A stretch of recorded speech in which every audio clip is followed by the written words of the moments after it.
What is up? No, just a little late start getting things ready and organized for tonight's show.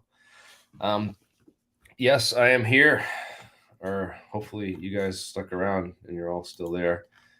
Um, what is up, everyone in the audience? Sorry I didn't get this on earlier. Nope, I just set it up earlier, and I was going to do it earlier, but then I remembered we had the APEC private meeting tonight, so I had to sit in for that, and then I got done with that, and I was just trying to get some other stuff set up. 50% of UFO cases remain unexplained. I guess this new UFO report's coming out any day now. You can expect it. There's still some unexplained cases in the intelligence database, but there's a number of interesting things coming out about UFOs, and I think it's interesting the dynamic that we're seeing happening here in the public domain. There's a lot of the same kind of stuff we saw during Project Blue Book, where they bring out a lot of fake stuff, debunk it, and then throw the baby out with the bathwater, claiming that everything in the public is debunked. Mick West is having a field day with all the UFO stuff, although it's still not as popular, I guess, as his 9/11 reporting, which seems to have gotten a lot more views than the UFO stuff. That's surprising. The UFO stuff's generally more popular than that. That's interesting.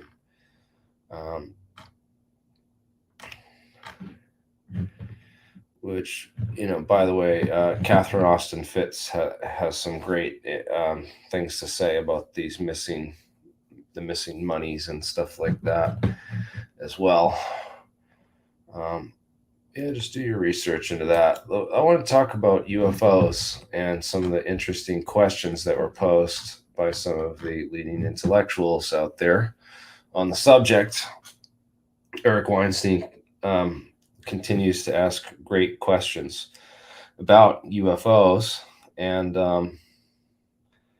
it's great because we have done a lot of research into this type of stuff and asked similar questions, and we have some interesting answers to. Yes, indeed, there were a number of scientists who worked on this kind of stuff, and some of it's in the UFO report, not just fake UFOs, but also how to cloak things and make your craft look like other things.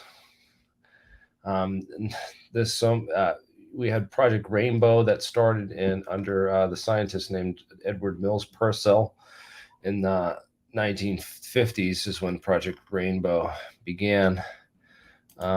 58, when they started mapping the EMF spectrum and really getting into an understanding of the electromagnetic frequencies and EMF responses of materials.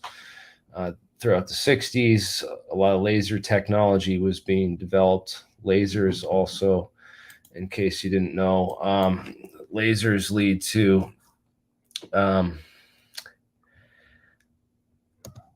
continuous flashbang pentagon talking plasma ball.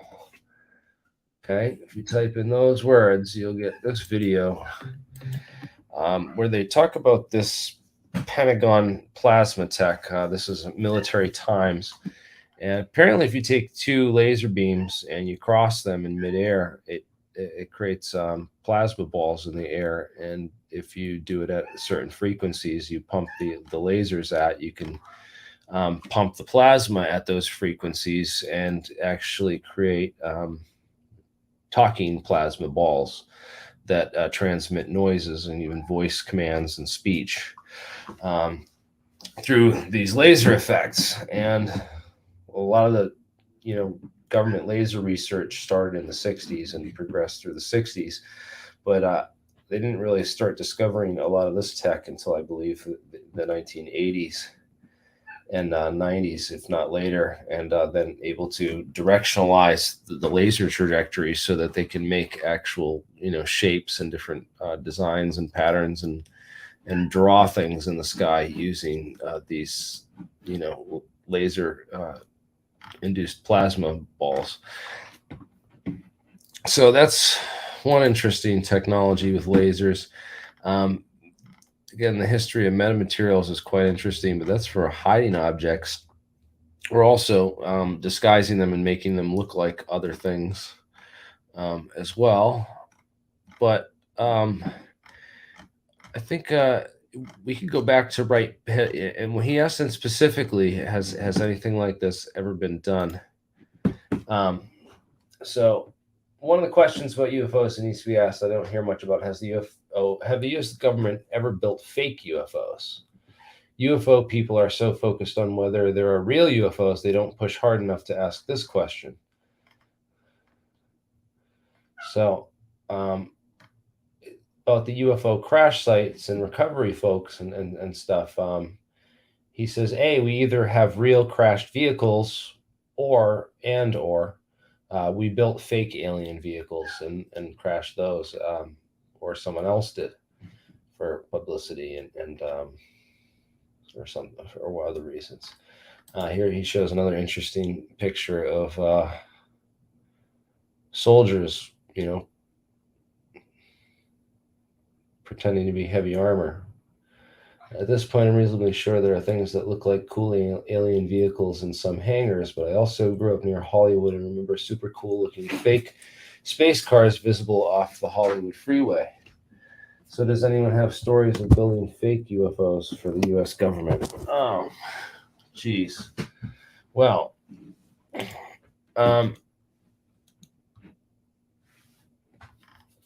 yes, I believe there is a couple of people you could look up. One would be Alfred C. Loedding, Lodding. Loading, Alfred C. Loedding. No.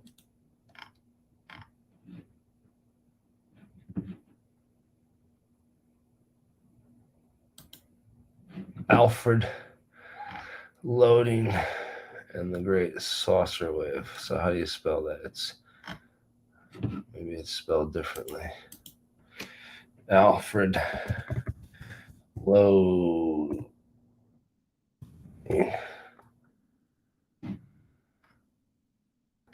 Maybe I'm not spelling this right, or maybe it's been taken down.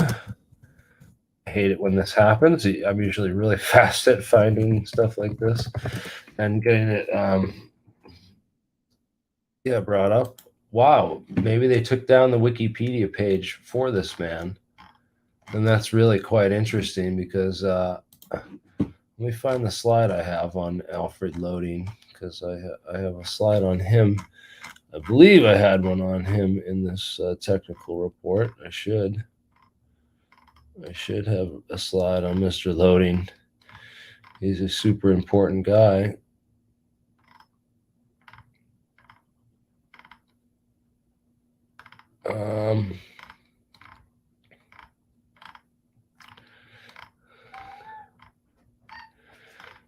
Yeah, I don't know where the slide on Loedding went.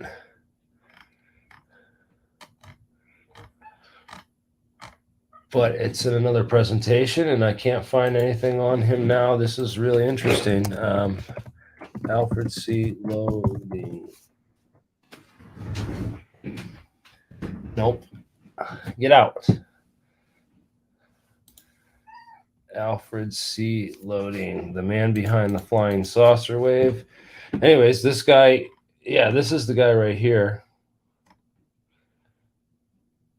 But you look up his patents on the list, and all throughout the 40s, he designed and built a number of saucer-shaped aircraft for the United States government, some of which were in hangars.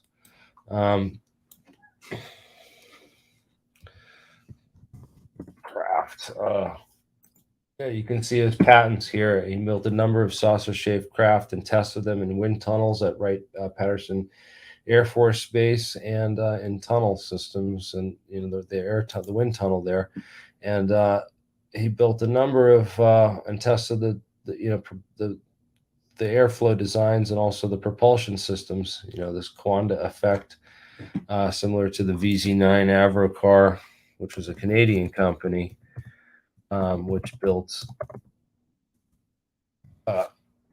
had a U.S. Air Force, patent to build some of these floating vehicles, which really did look like saucers. I think only a few of them were built, and they never really went anywhere. But still, they're fascination items inside of space museums in different places. So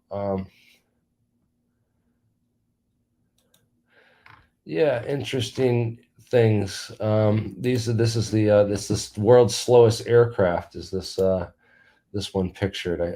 It was the turtle, the flying turtle. I think they called it. I'm not sure if that was an Alfred Loedding design craft or not, but it was the slowest aircraft ever commissioned by the U.S. Air Force. Look that up. Let me see the slowest U.S. Air Force plane. Here, the slowest planes in the world. Oh wait, so oh, that's pretty slow. Look at that plane. Jeez, this is the Albatross. Okay, it's bicycle powered. That's why it's super slow. All right, well that makes more sense. Oh, these are all gliders. No wonder they're. Oh, come on. This isn't the one I'm thinking of. Where's the turtle? I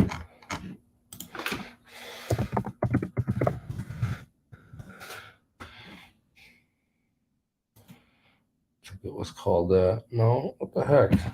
I'm finding UFO stuff. In any case, who knows the name of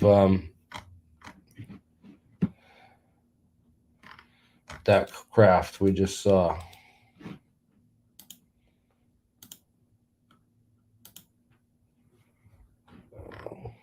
Whatever.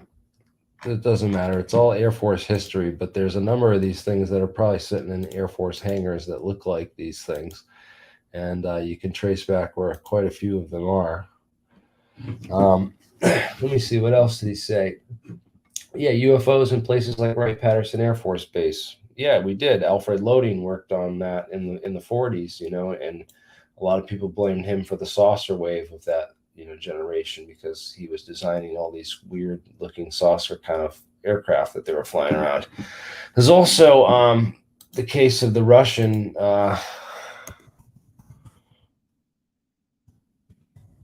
blimp UFO. Oh, what the heck is that? Is that video? There's a 1980s video, and it's shown of this, and you can't find it now, of course, on YouTube, because 19. Let me see if I can find it on here. 1980s Russian UFO blimp video. And I should have had this loaded up and found this first.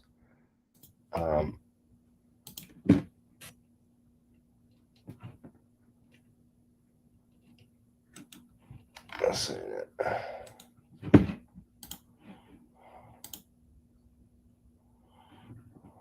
Filmmaker Jeremy.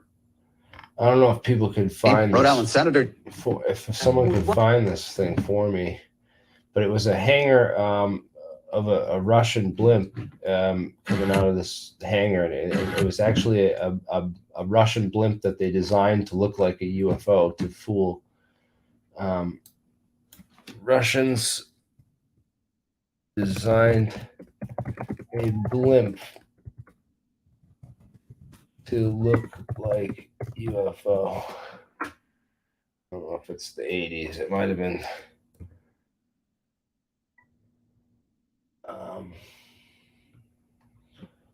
where this month we're taking... I'm not seeing the video that I'm thinking of. The camera plane and 3 others were scrambled to intercept an unknown front. I'm not seeing the video I'm thinking of on here. And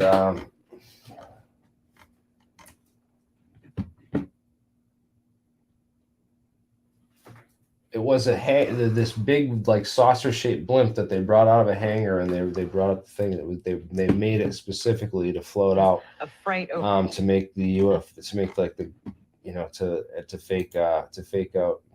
I don't know why I can't find this now in the stories of this. Is this it?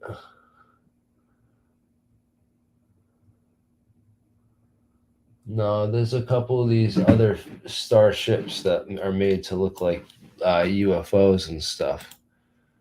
But as soon as you like this thing, this is the one. Dun dun dun. They made a video of this thing, and it looks like a dang flying saucer. And here again is those World War II hangar structures. They're giant, massive hangars they built during World War II. Yeah, this is a loading craft right here. This is a real U.S. Air Force craft designed by Alfred C. Loedding. This was some of the models that he designed and built that were responsible for a lot of UFO sightings of that era. So interesting and little known history. So he said, after studying this issue for 2 years, I'm pretty convinced that there are wild-looking vehicles in secret high-security locations, but I also find no sign of our top physicists. This is a huge red flag. If you had fake UFOs, you would have a puzzle for physics. What is the science? Right? So no sign of our top physicists. It's interesting that where are the top physicists looking? There's kind of they're not really working for the government. Doesn't really employ physicists so much that I know of. A couple people I know have physics backgrounds, got work for the intelligence agencies just because of the math abilities and other things. But let me see, a true recovered interstellar craft would be like LHC or LIGO data, potential scientific data for physics beyond the standard model and general relativity. Absolutely. But if the crafts are fake, you would be crazy to let the A-team physicists near them. It would blow up in your face. Right, true. So you don't want to, if they got fake UFOs and we're trying to fake out the enemy and the other people into thinking that we have this stuff, you wouldn't bring your top physicists near them, because they would expose it. They'll blow your cover totally. Yeah. So my ignorant question is this: are there stories of building fake UFOs for sites in Nevada, Ohio? Are there fake retrieval teams? To what extent does faking military equipment spill into faking a UFO-gasm for decades? Because there are too many very similar craft stories. Yeah, well, it's interesting. One of the guys to look into is a guy named Peter Merlin, and Peter Merlin's website.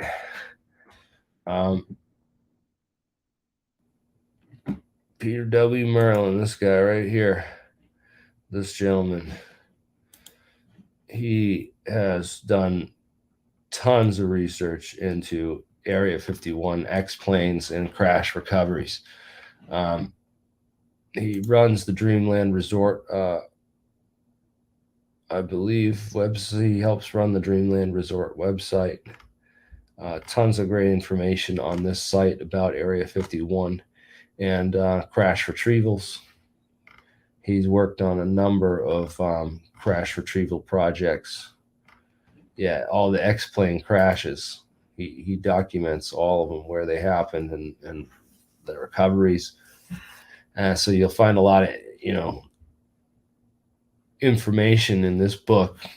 I don't know if he's got all the FOIAs in there, but it would definitely lead the right researcher to a lot of FOIAs where they could find the names of the personnel involved in these crash recovery teams for the X-planes anyways. And it might be the same, clearances, same type of skill sets for dealing with quick, cordoning off of and recovering of top secret aircraft.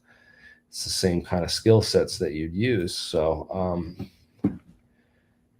these are the types of people that would have been involved in these. And are they just aircraft crashing that they're involved in, or have they been involved in anything else? And you know what? They might run a drill once a year where they crash a fake UFO for these teams to go out and recover, just to see if they'll keep their mouths shut and to see if they can handle it. Why not? Probably happened before. So at this point, the stories of craft kept at secret locations is most likely to be true, in my opinion. But it's also true that all the top physics talent that was working only semi-covertly on suspicious gravity projects left by the early 70s. So any craft may be faked. It's also true that all the top physics talent that was working only semi-covertly on suspicious gravity projects left by the early 1970s. Yes. Yeah, you don't find the early 70s. This would be around the time of Project Forward. Robert Forward was taking over from his physics advisor Weber, right? So let's get into some of this, what we can cover, because Joseph Weber, right now, mind you, let's go back to Wikipedia, and we're going to look up Joseph Weber. Joseph Weber invented the first Weber bars, these first gravitational wave detectors, similar to like the principle behind. He invented the principles behind masers and lasers, and was developing ideas for using some of these interesting ideas. And in fact, some ideas he got from some prominent physicists at some of these meetings that Eric is talking about, and has been showing me information on behind the scenes that I'm not really can talk about all of it yet, because there's a lot here about these gravity projects. But again, he says, these guys left by the 70s. Well, no, a lot of them died off at this time, and other people took over for them. Robert Forward was one of Weber's doctoral students, and Robert Forward is a physicist who you'll find on the Project Outgrowth. It's called. So Project Outgrowth, 1970s. It started in 1972. So 72, June 72, it was commissioned by U.S. Air Force Rocket Propulsion Laboratories at Edwards Air Force Base in California. Interesting that in the 70s, a lot of it was going under out of Wright-Patterson up until this point. And this is when 1970s, a lot of this stuff moved to Edwards Air Force Base and Area 51, and on some of these other locations out on the West Coast. But this is a good one. Perspective on 1 decade of laser propulsion research at U.S. Air Force laboratories. So this was, they had based on a lot of the developmental research of the 1960s. By the 1970s, they had now lasers that were powerful enough to begin doing major research studies on propulsion potentials using laser propulsion. And that's interesting because this is a lot of the stuff still classified. It's not really well known what they did during those years. But what we do have is that around the late 1980s, we have the Rensselaer Polytech stuff, and Lake Marabou are let me find that. NASA started doing that in the early 90s. We have the documentation on that NASA began researching the laser propulsion systems, and this kind of stuff. Project Skyvault, the videos of them using U.S. naval lasers back in the early 90s to do some of the early experimentation with laser light craft and light magnetohydrodynamic propulsion for space applications. NASA was doing research into this as well in the late 1980s before the Marabou project and all that. But yeah, these laser supported spikes led to the next generation of these these hypersonic supercavitating warheads and ICBMs and stuff. And this technology can even be used to, remotely control air vehicle flight paths and mess up, aircraft control systems by superheating their wings and the airflow over the wings without damaging the craft.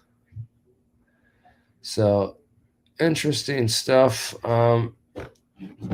Again, we'll get back to Eric. So at this point, but also true that all the top physics talent was working on these semi-convert lead projects that left by the early 70s. So let's talk about the top physics talent that was taking over during that time. It's not necessarily the top physics talent. They had these kind of pet projects at different locations, working on different things in physics all throughout these time periods.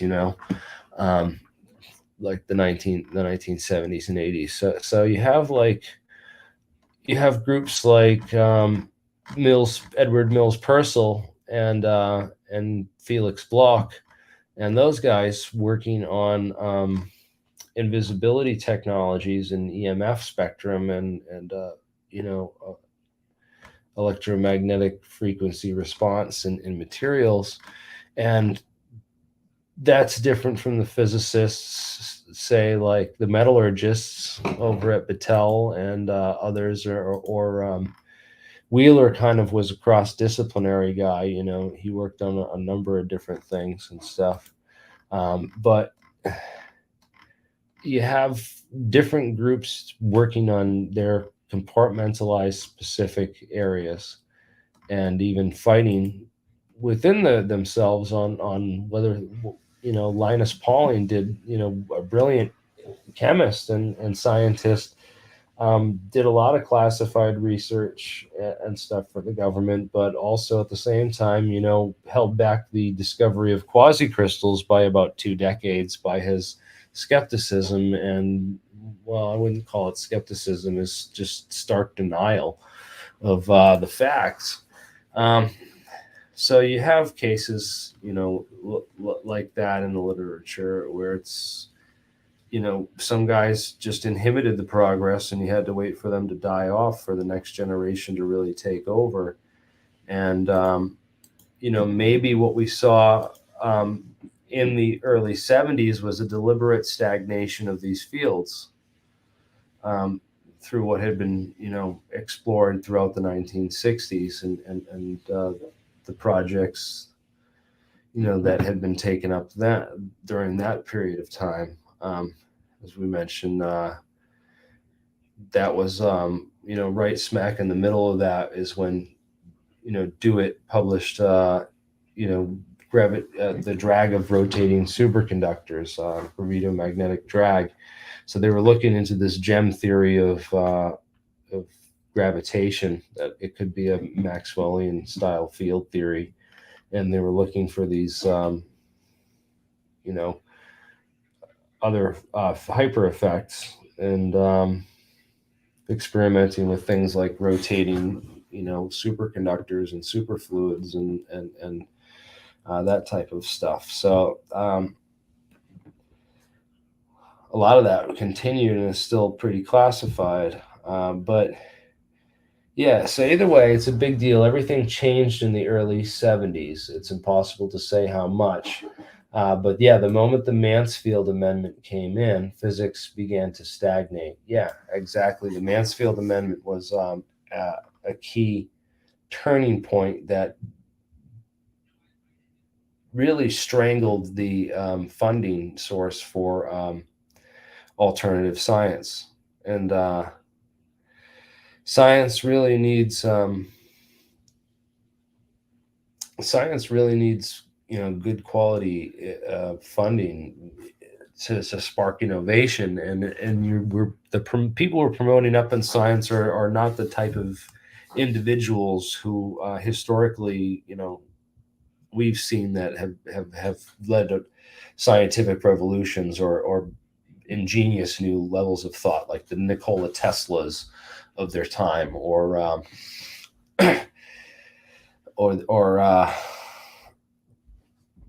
don't know. So I don't know. I'm anybody who I don't know who this guy is that's spamming my chat and stuff. But yeah, you can email me, or you can send me a link. Send me a message on Twitter. Usually, if you follow me, I'll follow you back on Twitter, man. So thanks for your interest and stuff, and I'm very open. My email is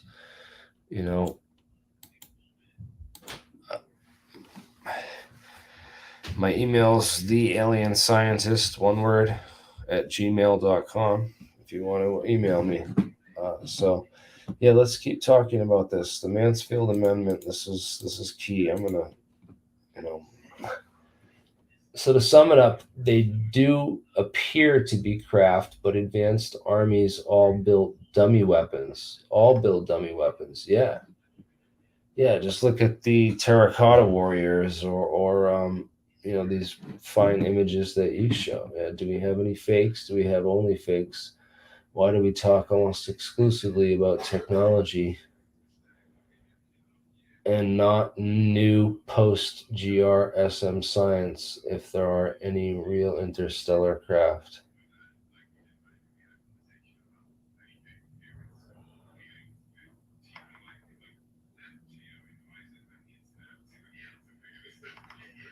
Yeah, that's a good point. That's a very good point. So the post GR standard model science, if there are any real interstellar craft,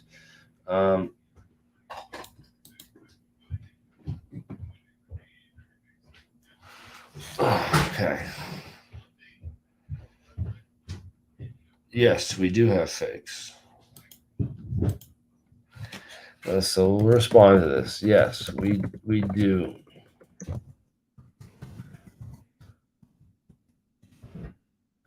Let's just give them all the links we just mentioned. Alfred CD Loedding, BZ9 Avro car.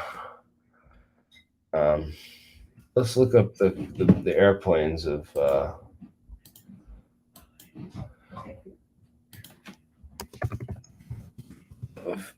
Alfred Loedding.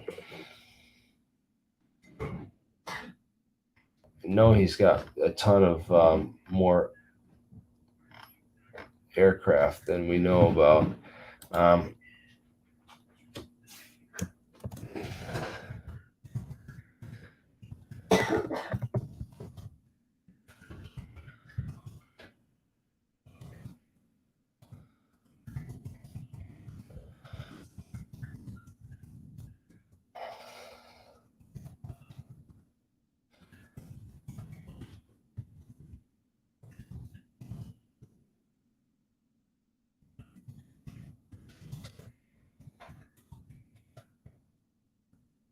So Project Palladium and Nemesis and DRFM technology is the next thing. If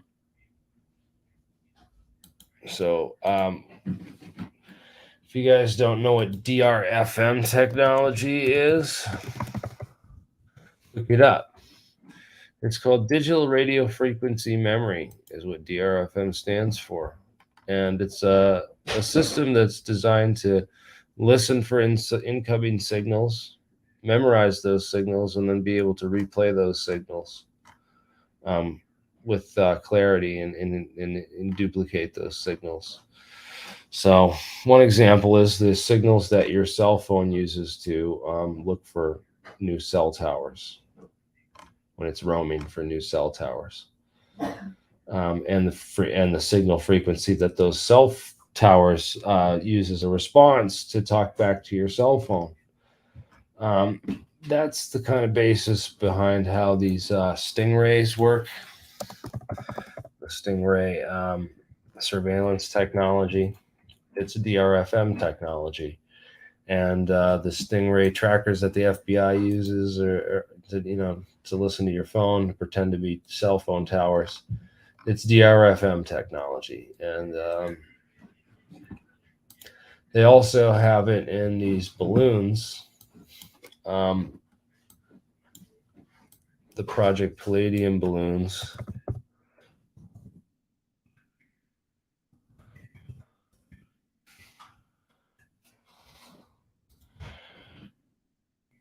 And Tim McMillan had this article published, and he since took it down, but it had the whole thing on those Project Palladium balloons. No, actually, I think you can find it under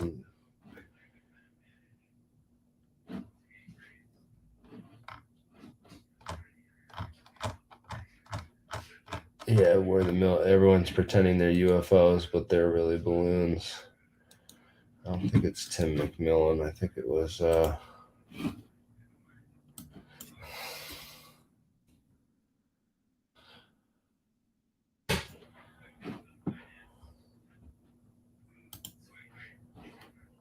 yeah, these are good too. This is a good article too, but it's not the same one.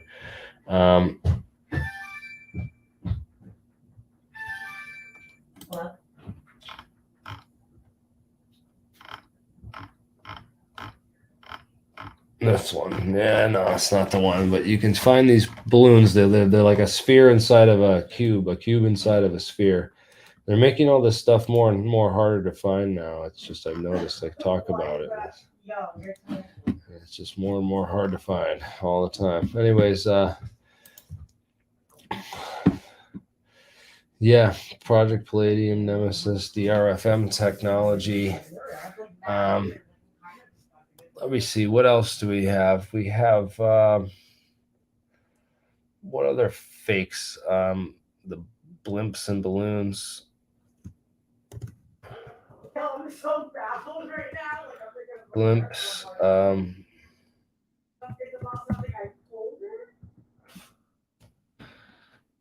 I'll just leave it at that. And but yeah, we do have tons of fakes. This is great, and many readers are making wild talking about flying fakes. I was very clear that this was about apparent crafts on the ground and in hangars in Nevada and Ohio and elsewhere. Wild or bad inference patterns will get you blocked. I don't have time, thanks.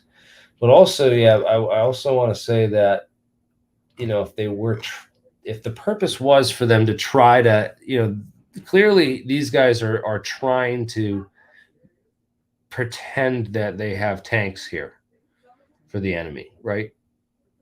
But there's not any indication that at Area 51 or Wright-Patterson that they're pretending to have UFOs in those locations, for other people. Like, again, Mark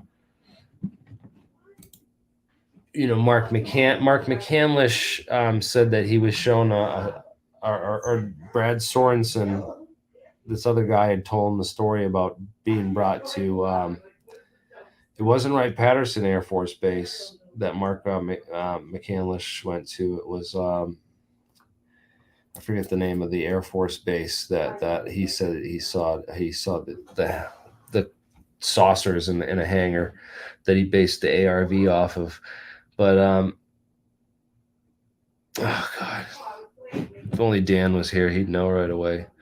But in any case, yeah, this is like a balloon. It's literally like a jumpy party balloon that's made to look like a tank.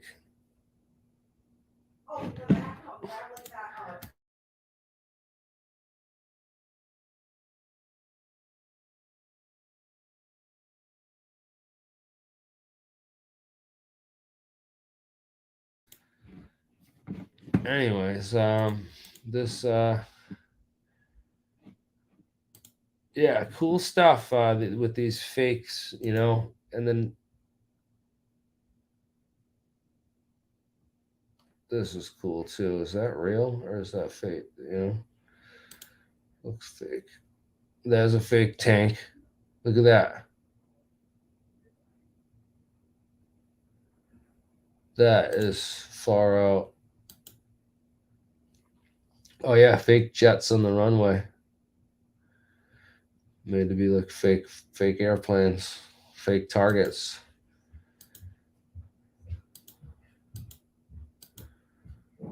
Fake bombing targets.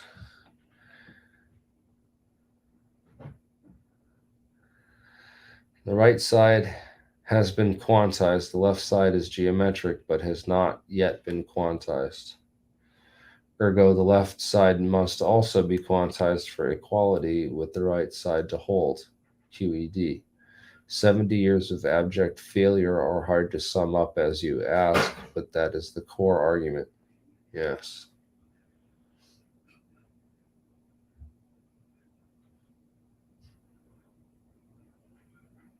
Interesting. That metric tensor.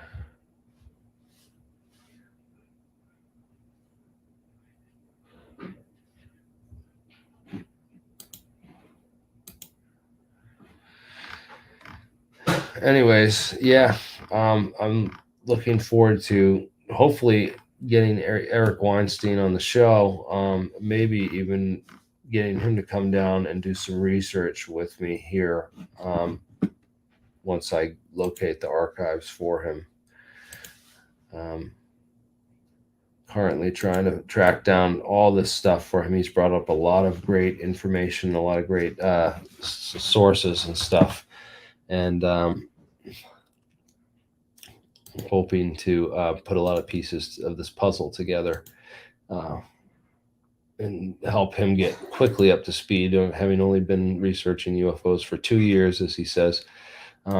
Hopefully get him more caught up with some of this research and information as quickly as possible. Again, some of this stuff disappears. There was another Drive article specifically about these, balloons, the cube within a sphere.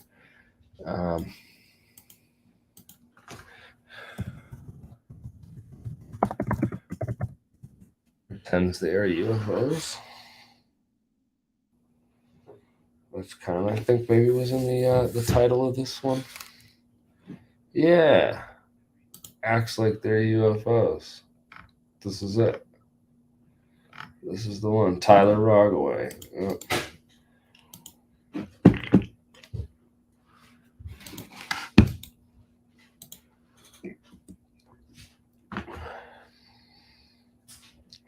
Yeah, you can move things with sound waves too. Ultrasonic levitators.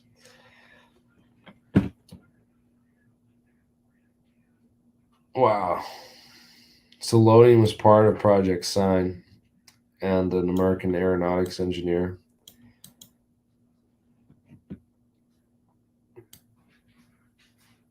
Belanca Aircraft Company. Then he became a civilian engineer for the U.S. Air Force at Wright-Patterson Air Force Base. low aspect design aircraft such as flying wings or flying disc designs. Cool.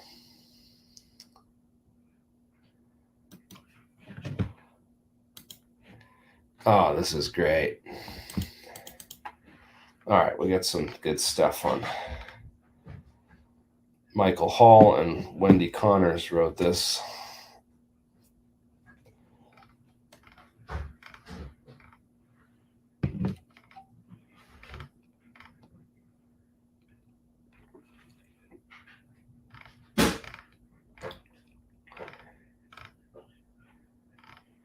So, oh, here's a picture of Alfred Loedding with Dr. Goddard after his testing site in Roswell, New Mexico.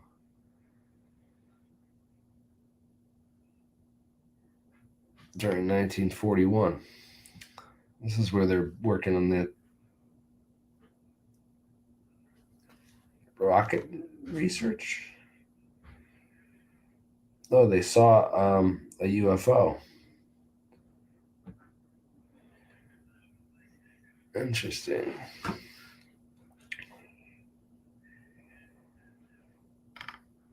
And it appeared to change shape. Yeah.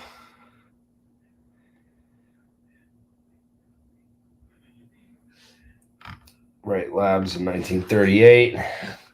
Working on flying wings alongside, probably, on intelligence from the Nazis. Because the Nazis, Horton brothers were working on these types of flying wing aircraft. So Loedding working with on flying saucer shaped aircraft and designs during the period.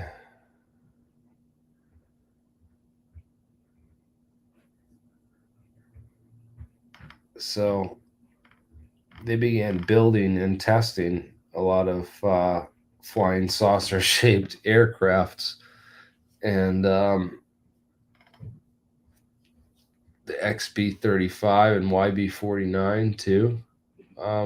So those the two flying wings that were developed by the U.S. Air Force.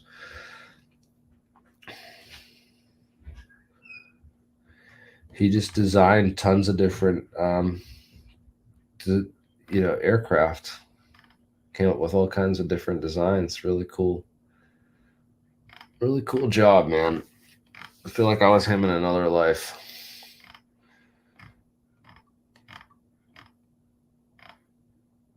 Before Kenneth Arnold. Yeah, these guys were building flying wings and flying saucers for the U.S. Air Force. So a couple people were seeing them. Flying flapjack. Yeah. So this is it. The XFU-1. All right. Hold on. Let's see if we can't find a picture of this here. Hold on. The flying pancake. That's what it was called. Not the turtle. It was the flying pancake. This is the craft that I showed earlier, and nobody could identify. I don't think anyone identified it anyway. It's the XF-5U. This is one of the slowest aircrafts ever built by the United States Air Force.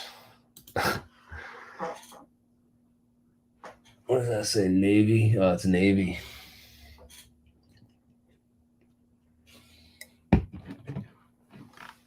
Aircraft of World War II. The flying pancake.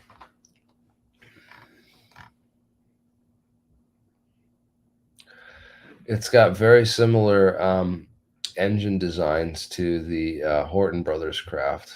These the jets. It's got jet and propeller. You'd think this thing would be faster with, the jets and the propellers, but dang.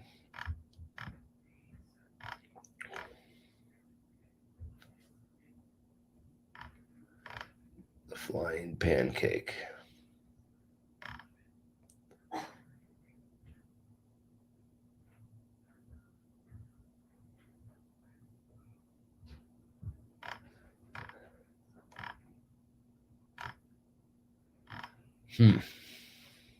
Quite interesting. This is some great visuals of this craft here.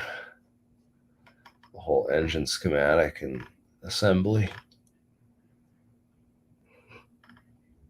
Structural breakdown. Control panels. Oh, let's see that. While Hiller and Sikorsky were breaking new ground with their helicopter, designer Charles Zimmerman was playing with a funny-looking electrically controlled model at the Vought Aircraft Factory in Connecticut. Zimmerman's model did not have conventional wings. Instead, it used a disc-shaped fuselage for lift. This unconventional approach earned it unflattering nicknames like the Flying Pancake and the Zimmer Skimmer. But the U.S. Navy took the design seriously. The year was 1941, and their Pacific Fleet had been all but destroyed at Pearl Harbor. Desperate for fighters that could take off and land from the deck of a ship, the Navy commissioned Vought to build a flyable version. The result was the Vought V-173. This grown-up version of Zimmerman's electric model was a full-scale prototype, built only to explore the viability of the strange design. Like many planes, the 173 had a wooden frame covered with a fabric skin. Two air-cooled Continental engines each provided a mere 80 horsepower.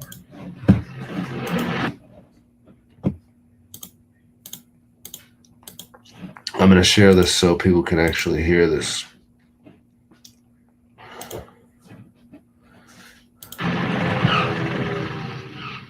The Flying Pancake was put in the capable hands of test pilot Boone Guyton. Before attempting to fly the plane in earnest, Guyton took the V-173 through a series of fast taxis and low-level hops.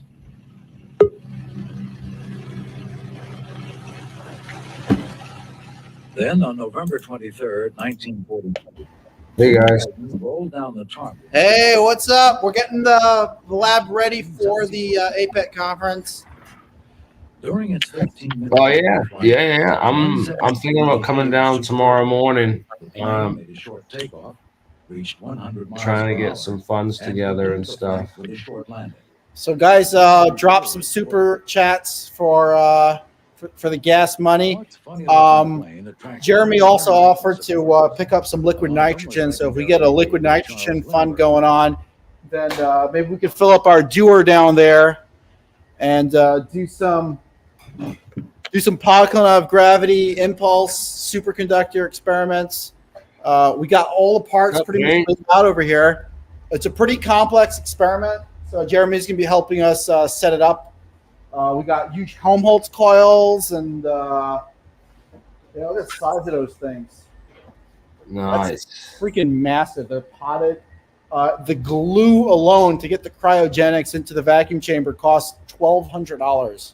Like this stuff is freaking crazy expensive. Yeah. Wow. We got all different parts and stuff. We're gonna have to machine these out. So Jeremy, we could definitely use your help with like machining stuff. We got some new equipment too as well. High-speed camera is going to be set up over there. We got the Marx generator. This orange capacitor bank. I'm a little confused here because everything's backwards. Yeah, this orange capacitor bank was sent from George Hathaway, Hathaway Labs, and we're using it to blow up different stuff, including a Halbach array coil. And, we had a Lorenz coil that came in from Gary Stevenson. That actually showed some thrust.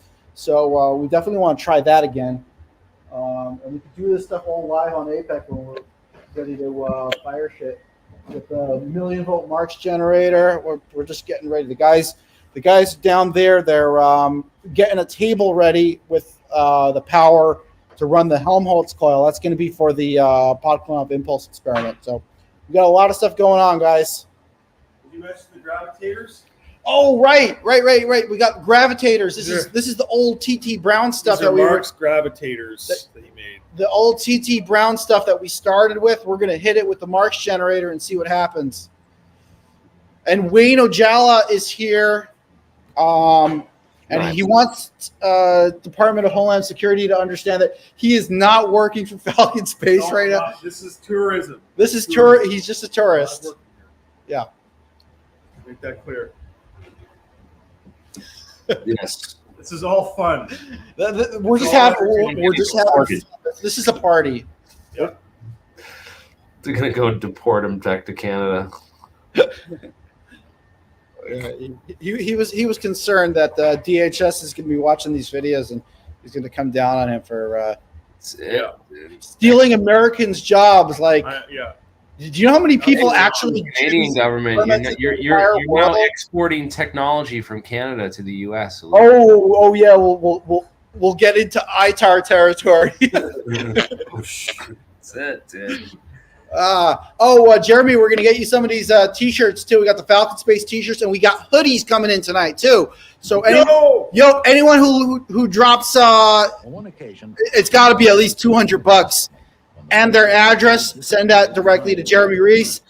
You'll get yourself a T-shirt. Let us know what size. Oh, with the Falcon Space T-shirts? Yeah, Falcon Space, advancing anti-gravity technology, and if you drop $200 or more, you'll be advancing anti-gravity technology. So make sure to. I'll sign it with a silver fabric marker and send it to you. Wow! Drop me $200. The fact that a pilot could survive such a mishap That's gonna be sick. so much that he flew the plane. Well, Mark sign it too.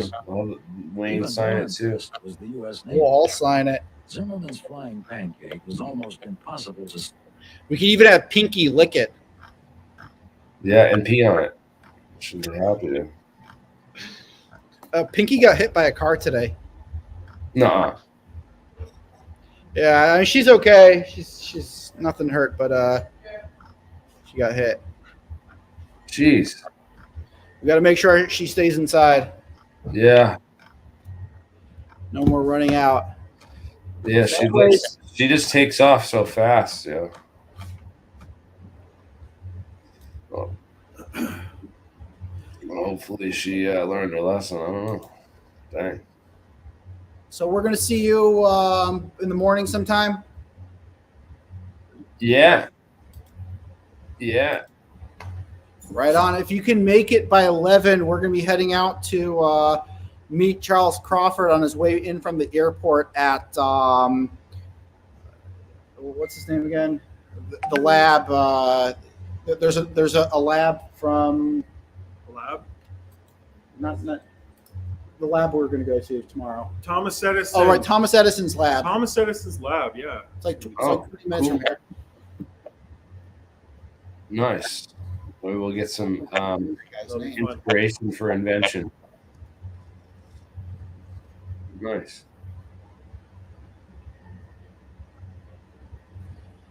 All right, guys. Well, yeah, we're trying to go. This is kind of crazy because what Falcon Space is doing is we're waiting. You know, you have half of UFOlogy, or the majority of UFOlogy, waiting for the government for answers in these reports, and for a bunch of guys that really haven't studied this subject and don't know anything that's going on. I think it's ridiculous that they're just waiting for the government to come out. Why don't you just try to get the technology yourself, help out the movement that we've created with APAC and with all these labs, and try to get the technology. The only way it's actually going to go. This is where it's going to be. I mean, if we're not building it and encouraging the science out there of the next generation, then who's doing it? No one. And it's just. This is from Podmanoff. He says here in his paper, there are several ways to do this, to modify the vacuum, to modify gravity. We can use high voltages, large magnetic fields, and extremely high-speed rotation of various objects. We can also take advantages of topological effects and superconductive materials. Altogether, there are a number of possibilities, including potential combinations of some or all of the parameters I've just described. All right. Well, if you have any better ideas about how to go about it, then by all means jump on the team. But I think we're doing a great job going out through all the literature, all the history on these UAP related studies that have gone on in the past. We documented a lot of the stuff all the way back to the scientists who were working on this stuff, and trying to replicate their work and reproduce stuff in our own laboratories, and experiment with it, and then take our own data. Nothing beats that. We have the recipe for an excellent channel here. We just got to work on, getting videos and get this all worked out, man. This could be really cool.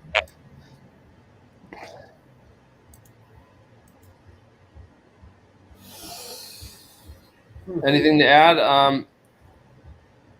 Going about. Yeah, I got the email. From this guy too, and I'm not sure what to make of it. This guy who's in the Grandma's 93rd he's birthday. saying that he's got to talk with me ASAP, and there's some aliens. There's a picture of someone